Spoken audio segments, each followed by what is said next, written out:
What's up, guys? Barry Gaming here, back with some more Auto Heroes news for November 19th, 2024. We're getting closer and closer to Thanksgiving week event, and today we have Norton Haig's actual skill card, and I think we might be making him on a brand new account this year because he sounds pretty fun. He sounds tanky. He sounds like he has CC. He hits all enemies, and he even has a heal and damage reduction. So hopefully you guys enjoy this one. Let's take a look at the skill card. Yes, it's not a light hero. It's a shadow hero. He actually looks promising. Let's jump right into it. Shadow heroes are overpowered.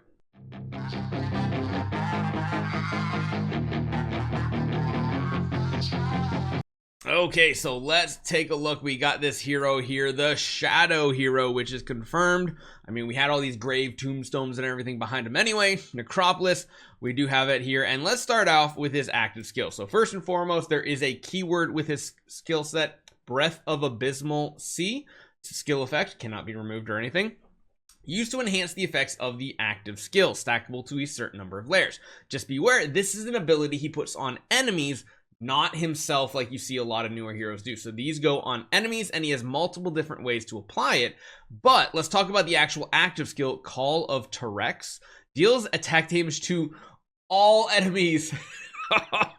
I love those two words together. All enemies is perfect. For every certain layer, so a certain number of layers of that C ability owned by the target, he'll deal extra damage equal to a certain percentage of their max HP, up to several times, and each damage caps a certain percentage of his own attack. So it can hit multiple times. That seems really, really cool. Probably depends on the number of layers.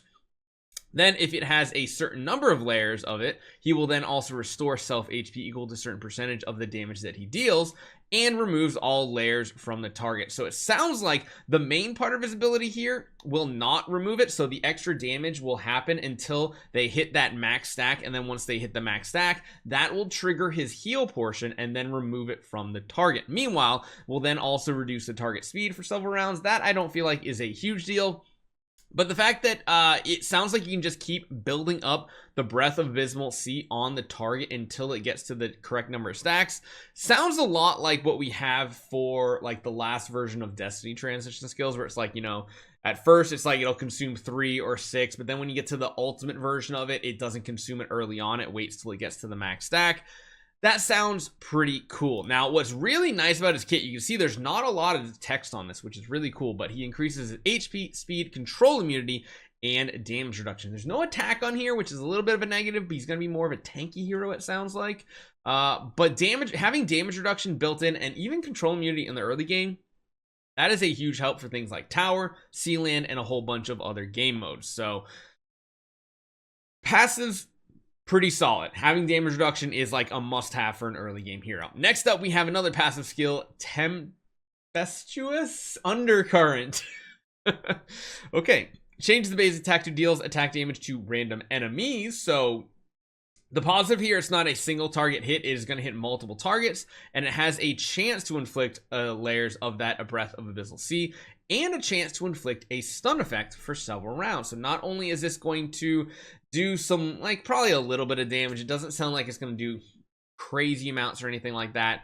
It would be crazy if this was like a counter attack, and then it would be like Eloise 2.0, but sadly it's just a regular attack. Positive is hits multiple targets, can stun the target, and start stacking some of that Breath of Abysmal Sea. And then the last one here, Ancient Waves passive skill. At the end of each round, there is a chance to inflict layers, so potentially multiple, on random enemies respectively for several rounds, and a chance to inflict a stun on them respectively for several rounds. So the interesting thing with this will be is if this applies the stun after enemies use their Purify type effects, because you know in PvP and all of our characters on E3 you can add the Purify for CC. However, in a lot of later game modes, the enemies also have that ability to just simply purify those types of CC effects. So this seems pretty good.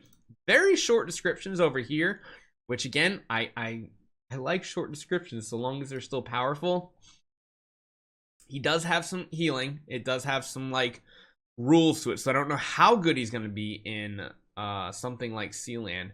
But the fact that he deals damage to all enemies here, and the fact that his basic deals damage to multiple random enemies, hopefully, that can be good. Or no, it would be better if it was like multiple enemies, but like if it was only one enemy left, it would hit multiple times. I don't know if that's the thing. We'll have to see how it turns out, but his core kit sounds kind of good. Like compared to most heroes that we've seen, Williams was like a decent kit because he had some sort of heal. The fact that he hits everybody is really the big selling point for me here.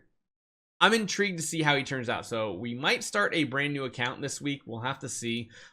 They're saying we use either Rui Scepter or something like an Antlers cane on him. I could see a Rui, especially an upgraded Rui Scepter, could be pretty strong. Granted, the upgraded version of Rui would give you potentially energy round 1, and that wouldn't really do anything because you need your basic and end of round. So not beginning of the battle, but end of every round to start stacking these. Otherwise, this is going to hit like a wet noodle. So this is definitely a hero I think, honestly, you might want to even build like a crown on or something, or I don't know. The downside here is his tenants are kind of weird. So Unimax and Panda in slot 1. They are both warriors, so they have decent stat lines. However, neither of them do too much for your team. Then we have Luna. Okay, it's like whatever. And then we have Annabelle, which Annabelle can be very, very good built up. If you guys have never used an early game Annabelle, she can be very strong whether she lives or dies. She puts that Dread Puppet ability on the enemy, making their active skill not do any damage to your team, which is really good. Gloria at E3 or at the 3rd slot is again a hero that's not going to do much for you. And lastly, Amun-Ra, that is a good one in slot 4. I do like the Amun-Ra play here. It's really going to come down to, I think,